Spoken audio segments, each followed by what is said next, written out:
बिस्मिल्लाहिर्रहमानिर्रहीम। इस वीडियो में हम बात करेंगे कि रजिस्टर दाखिल खारिज क्या होता है और इसमें कितने किस्म के इंतकाल जो हैं वो दर्ज होते हैं। ऐसा रजिस्टर जिसमें गांव या मौज़ा में होने वाले तमाम इंतकालात का दराज किया जाए उसे रजिस्टर दाखिल खारिज कहते हैं। और इस रजिस्टर में जो परत होता है, उस जो पेज होते हैं वो दो होते हैं। एक को परत पटवार बोलते हैं और दूसरे को परत सरकार बोलते हैं। अच्छा, वरासत का इंतकाल क्या होता है? किसी भी शख्स के फौत होने के बाद उसका बचा हुआ तरका जो है हकीकी वारसान में तकसीम किया जाए तो इसको इंतकाल वरासत कहते हैं। ठीक है जी। वरासत मखबूतुल ख़बर क्या होता है? अगर कोई शख्स जो है वो कई सालों से लापता हो और उसकी वरासत का अंदराज किया जाए और जो जो बंदा मालक है वो हाज़िर ना हो, तो ऐसे शख्स की जब वरासत की जाएगी तो इसको वरासत मखबूतुल ख़बर जो है वो बोलते हैं। सेहत वरासत क्या है? ठीक है जी, ऐसा हकीकी वारिस जिसको अपनी विरासत में हिस्सा ना मिला हो, वो बाज़रिया अदालत अपना हिस्सा ले तो इसको सेहत वरासत कहते हैं। हिबा क्या होता है? मालिक ज़मीन अपनी जायदाद हकीकी वारसान या गैर वारसान को किसी भी रकम के बगैर दे तो इसको हिबा कहेंगे, यानी कि गिफ्ट देना। और हिबा जो है वो बहक शरी वारसान भी किया जा सकता है जिसको जायज़ वारसान बोलते हैं, और बहक जो है वो गैर वारसान भी किया जा सकता है। तमलीक क्या होती है? अच्छा जी, हिबा तमलीक मालिक ज़मीन अपना रकबा वारसान में शरई लिहाज से तकसीम करे तो इसको तमलीक कहते हैं। बै जब कोई मालिक ज़मीन रकम के इवज़ फ़रोख्त करे तो इसको बै कहेंगे। बेचने वाले को बाया और ख़रीदने वाले को मुश्तरी कहते हैं। बेचने वाले एक से ज़्यादा हों तो उन्हें बायान, और ख़रीदने वाले जो हैं वो एक से ज़्यादा हों तो उनको मुश्तरियान कहते हैं। बै बहक शुफ़ा क्या है? अगर एक खसरा या खेवट जिसमें 4 मालकान मौजूद हों तो एक मालिक अपना हिस्सा ज़मीन मुश्तरका मालकान के अलावा किसी दूसरे शख्स को बेच दे तो ये मालकान अदालत के ज़रिए से बै ज़मीन की रकम अदालत में अदा करके वो हिस्सा ज़मीन हासिल कर ले तो इसको बै बहक शुफ़ा कहेंगे। रहन किसे कहते हैं? अपनी ज़मीन को किसी शख्स बैंक के पास गिरवी रखने को रहन कहते हैं। फ़क्र रहन क्या होता है? किसी शख्स या बैंक से जो रहन लिया है, यानी जो कर्ज़ा लिया है, उसको अदा कर देना, ये फ़क्र रहन कहलाता है।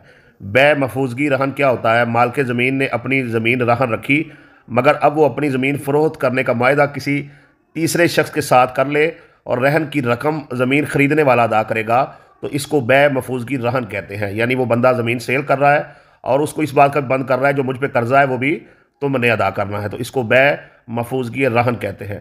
हिबा महफूजगी रहन क्या है? मालिक ज़मीन ने अपनी ज़मीन रहन रखी, रहन महफूज था मगर अब वो ज़मीन अपनी औलाद को मुंतकिल कर दे तो इसको हिबा महफूजगी रहन कहते हैं। फ़क्र रहन तकमीली क्या है? मालिक ने अपनी ज़मीन रहन पर दी हुई थी लेकिन अब उसी मुर्तहन को बै कर दी है, इसको फ़क्र रहन तकमीली कहते हैं। अड़ाहन क्या है? किसी बैंक से कर्ज़ा यानी कि ट्रैक्टर वगैरह लेने के इवज़ अपनी ज़मीन रहन रखी लेकिन कब्ज़ा मालिक ज़मीन का ही है, इसको अड़हन कहेंगे। फ़क्र अरहन क्या है? जब बैंक से कर्ज़ा लिया, इस बैंक को कर्ज़ा वापस कर दिया, इसको फ़क्र अरहन जो है वो कहते हैं। वक्फ़नामा क्या है? अपनी ज़मीन जो है वो किसी भी मस्जिद, मकबरा, जनाज़गाह, कब्रिस्तान वगैरह को जो है वो अतिया कर देना, इसको वक्फ़नामा बोलते हैं। सेहत अंदराज क्या है? अगर किसी इंतकाल में नाम, कौमियत, रकबा, हिस्से वगैरह की गलती हो जाए तो इसको सेहत अंदराज कहेंगे। अताए हकूक़ मलकियत क्या है? अगर गवर्नमेंट किसी शख्स को सरकारी ज़मीन, कच्ची आबादी, स्कीम, अजादिया वगैरह की सूरत में रकबा अता करे तो इसको अताए हकूक़ मलकियत कहेंगे। तर्क के हकूक़ दखील कारी क्या है? किसी शख्स को हुकूमत ने ज़मीन अताए हकूक़ मलकियत दी लेकिन उसके बाद किसी बना पर वापस ले ली तो इसको तर्क के हकूक़ दखील कारी जो है वो कहेंगे।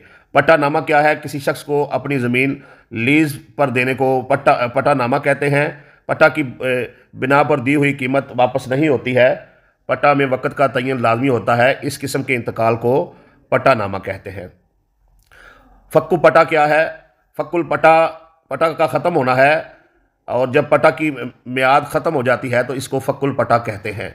जो मालिक ज़मीन है वो दोबारा से पट्टा की तजदीद जो है वो कर सकता है।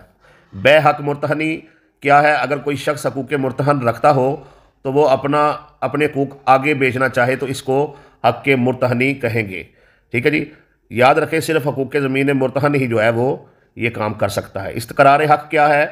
अगर कोई मालिक ज़मीन अपनी ज़मीन जो है वो सेल करता है और इसके इवज़ जो है वो कुछ रकम ले लेता है, लेकिन बाद में मुआहदे से मुकर जाता है, तो जो ख़रीदार है वो अदालत में केस दर्ज करेगा और अदालत में बाकी रकम जो है वो जमा कराने के बाद जो है जो मालिक ज़मीन के अकाउंट में जमा होगी, तो मुश्तरी जो है वो कोर्ट से डिग्री लेने के बाद जब उसको आर्डर लेगा तो इसको जो है वो दावा इस्तक़रार हक़ बोलते हैं।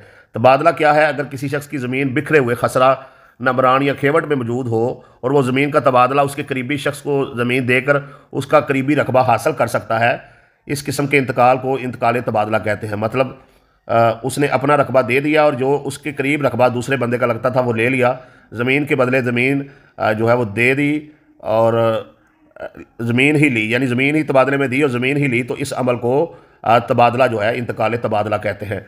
इंतकाल तकसीम क्या होता है? अगर एक खसरा या खेवट में 4 मालकान मौजूद हों तो मुश्तरका खाते में मालकान बराबर ज़मीन हकूक़ रखते हैं। अगर एक शख्स अपना रकबा बालिहाज़ कब्ज़ा तकसीम करवाए तो इसको इंतकाल तकसीम जो है वो कहते हैं। अच्छा जी, तो ये मालूमात थी, ये सारे जो इंतकालात हैं ये रजिस्टर दाखिल खारिज में जो है वो दर्ज होते हैं। उम्मीद है आपको इस वीडियो का ज़रूर फ़ायदा हुआ होगा।